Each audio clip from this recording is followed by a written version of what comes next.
This is a new section. In this section, we're going to learn about routing in ASP.NET Core. In this first lesson, we need to understand endpoints for the purpose of understanding how routing works. First of all, we need to reiterate the concept of routing. When a request comes into a web application, which typically consists of many endpoints. Now, which endpoint should be used is the question. And that's why we need something that is called routing. Routing is the functionality that maps the request to a endpoint handler so that the endpoint handler can be used to handle the request. That's the concept of routing. Again, routing accepts the request and maps that request to one of the endpoint handlers in the web application. So that's the concept of routing. But first of all, in this lesson, we need to understand what is an endpoint and how it works, even how to create it. Because without understanding this part, we don't know how routing would work, right? We don't know how routing can be able to select an endpoint and try to execute it. So let's focus our energy on understanding endpoints in this video. So first of all, what is an endpoint? Here is the definition of an endpoint.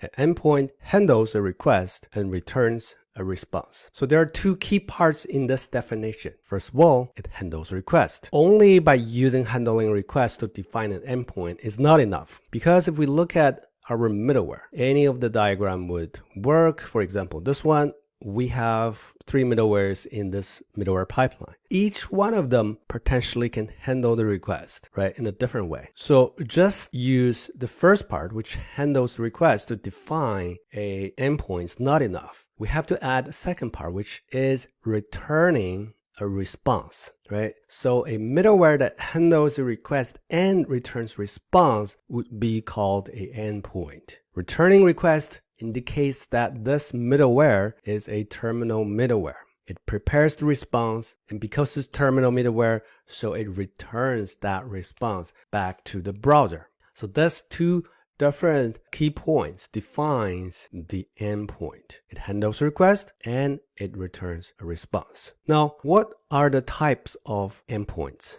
in ASP.NET Core? First of all, of course, you can create your own custom middleware to be a terminal middleware and returns response. In fact, that's what we did when we learned ASP.NET Core middleware pipeline in the previous section. A lot of them are terminal middleware that returns response. And by definition, they are endpoints. However, for a web application, usually it returns HTML. For a web API, it could return JSON or XML. And to manually construct HTML or JSON is a pain. Therefore, we need a framework to help us. And of course, we're learning ASP.NET Core, which is the framework that can help us to return the response, right? So those are the built-in endpoint handling middlewares. And if we look at one of the first diagram here, which is, I believe, here, you can see that we have this rectangle here, which includes all of these things. So this rectangle basically is the rectangle for endpoints. So we have 3 different built-in way to return response, which means we have 3 different endpoint handling technology in the ASP.NET Core. We have IVC, which is used to return HTML as well as web API. We have Razor Pages, which is used to return HTML. Then we have Minimal API, and this is usually only for constructing API, which usually returns JSON. Now we have middleware. This is for customize, right? So this is the customized middleware that we as developer can create ourselves to use as a endpoint. So we have these 4 different options in ASP.NET Core to work as an endpoint. Coming back to over here, we finished defining the endpoints, and we know that we have 4 different options in ASP.NET Core framework for us to create an endpoint. Then we can try to work on creating endpoints in this lesson. But first of all, we need to understand something else. It is what I call the identities of endpoints. So let's scroll up. We have, for example, these 3 different endpoints. And the endpoint must be able to identify itself, right? For example, how do I identify myself? If I go to any government agency, they would ask me to show my ID. So I use my ID, for example, a driver's license, to identify myself. I need to be identifying myself. If I cannot identify myself, the government agency would be thinking, okay, this person could be the same person as I am. They could not distinguish them, right? And then they wouldn't allow me to do anything in the government agency. Going through the airports, they wouldn't allow me to go through the borders. And in the same way, if endpoints cannot identify themselves, then routing functionality wouldn't be possible, because routing needs to know where to map the request. And to do that, first of all, they need to see the differences between the endpoints. So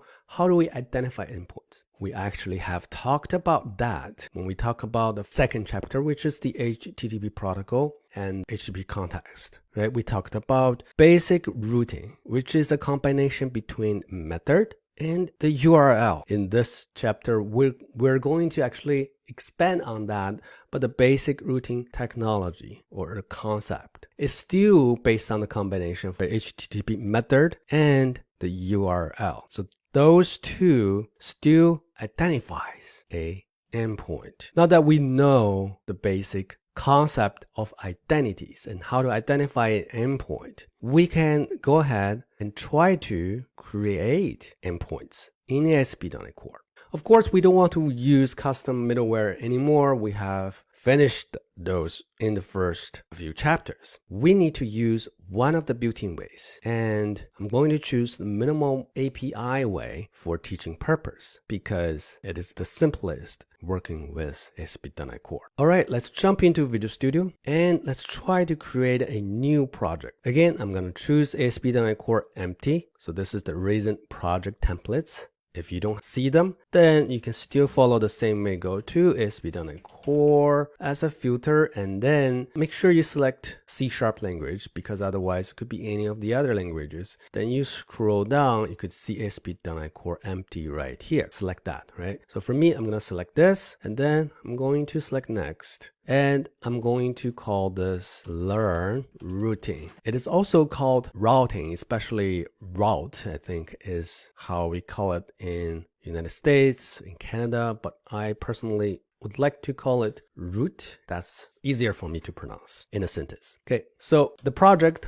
I'm gonna still call it web app because we're creating a web app application. This is just a solution name. So let's click on the next button. Again, over here, we don't need HTTPS. We're going to add that later. And I'm currently using .NET 9. By the time you are looking at this video, you might be seeing .NET 9 already released, or maybe .NET 10. So let's click on Create button now. Try to create the solution. Okay, let's close this. We don't need it. And let's go to program.cs. We see this one line here. We're going to talk about this later. For now, let's delete. What we need, 8 in ASP.NET Core. And the way to do that explicitly is to use app.useEndpoints. This, if you read the explanation here, it says as a endpoint middleware to the specified, basically to the middleware pipeline.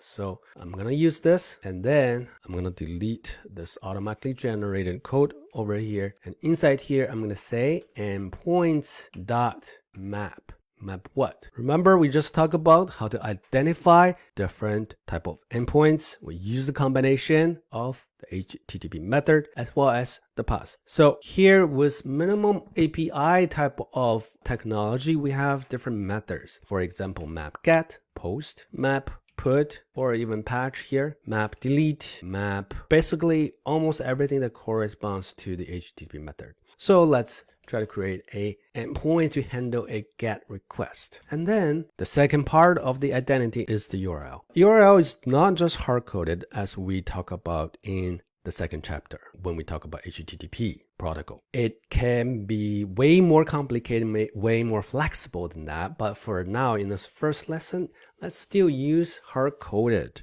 path. So we're gonna say employee just like before, and then we have a handler here. Here are two different signatures. We're gonna use the second one for now, which takes a HTTP contact. And then we can say contacts.response.write async, and we can say get employees. Usually we call it with await keyword, and we add async keyword to enable that. Now you see the green squiggly lines. And if you hover the mouse over it, it says suggest using top level root registration instead of using use endpoints. What does that mean? So we have this method use endpoints for us to help developers to create endpoint handlers. And you can actually create different endpoint handlers inside it, right? So you can say, I create one for get, one for post, right? So here I'm gonna say get employees, I'm gonna say create an employee. Remember, the post method is to create a new resource, right? So under use endpoints, you can create different endpoint handlers. But what it says is that suggests using top level root registration, which means this is not top level root registration. What is top level root registration? Remember that when the project is just created, what you saw is app map get. Remember this? So basically, we have this endpoints map get. You can basically do the same thing over here. See, when I did this, there's no green squiggly line. There is this thing here. It basically just says I have a spelling error. Employee, so gotta change that. Okay, and fix this spelling error too.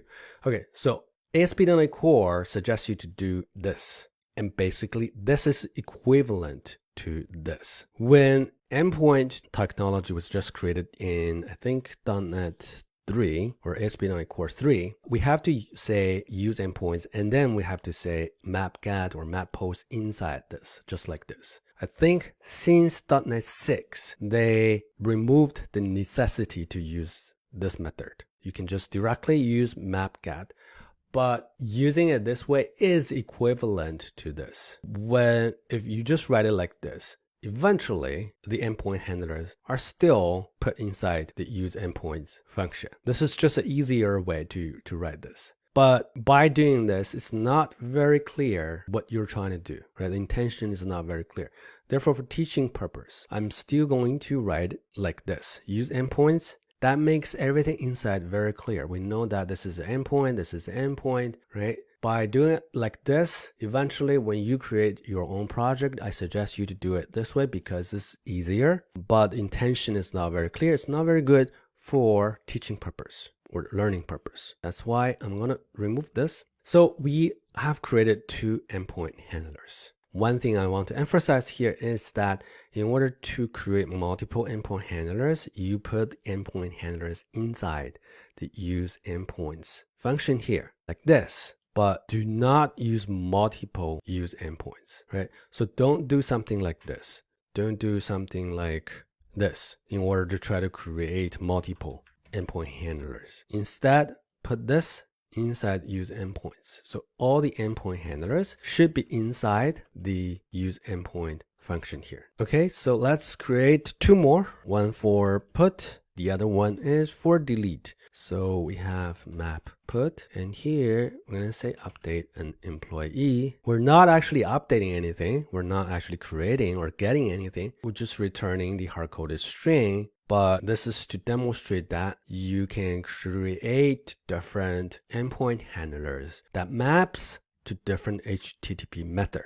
Later, we're going to do actual work. But for now, let's just hard-code some string in the response body. So get, post, put, and last but not least, the delete method. I'm going to say delete an employee. And let's give it a try. So what you see is complains that it's unable to connect to the web server. And if we go to this, so basically this is the web server that's running. Let's enlarge the font, and you can see it says the endpoint routing middleware matches endpoints set up by endpoint middleware, and so must be added to the request execution pipeline before endpoint middleware. Okay, so basically these are the endpoint middleware, but we have so many of them. ASP.NET Core doesn't know which endpoint should be executed because we haven't done routing yet. And that's what we are going to talk about in the next video. In this video, we have learned all about endpoints. What is endpoint? How to identify endpoints and how to create endpoints. In the next video, we are going to talk about how to root one of these endpoints. That's everything I want to cover in this video. If you have any questions, please